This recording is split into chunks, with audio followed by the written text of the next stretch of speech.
আমরা এই জনগণকে মুক্ত করতে এখন আমরা আবার রাস্তায় নেমে এসেছি। আমরা আজকে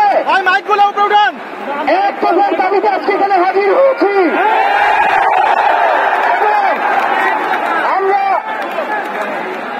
জীবনের নিরাপত্তা, বাংলাদেশের মানুষের জীবনের নিরাপত্তা, সমাজের ন্যায় বিচার প্রতিষ্ঠার জন্য আমরা এক দফার সিদ্ধান্তে উপনীত হয়েছি।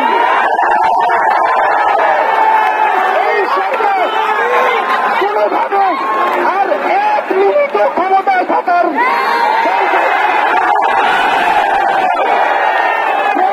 বলেছে গণভবনের দরজা খোলা আছে।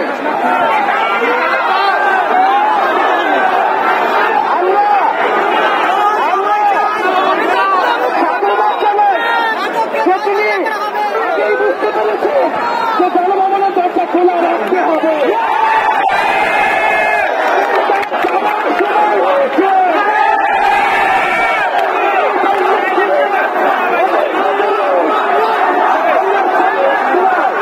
আমরা আপনাকে উৎখাত করার জন্য আসবো। বন্ধুগণ, আমরা খুব স্পষ্ট কথা, শুধু শেখ হাসিনাকে পদত্যাগ করলেই হবে না। এই যে খুন, লুটপাট, দুর্নীতি এই দেশে হয়েছে তার বিচার হতে হবে। আমরা পদত্যাগ দিয়ে তাকে কোনো এক্সিকিউট দিতে চাই না। তাকে পদত্যাগ করতে হবে, বিচারের আওতায় আনতে হবে।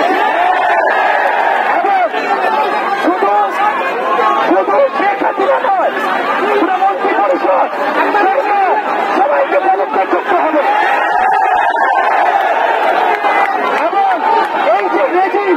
এই যে জাতীয়তাবাদী শাসন ব্যবস্থা, এটাকে বিলোপ করতে হবে।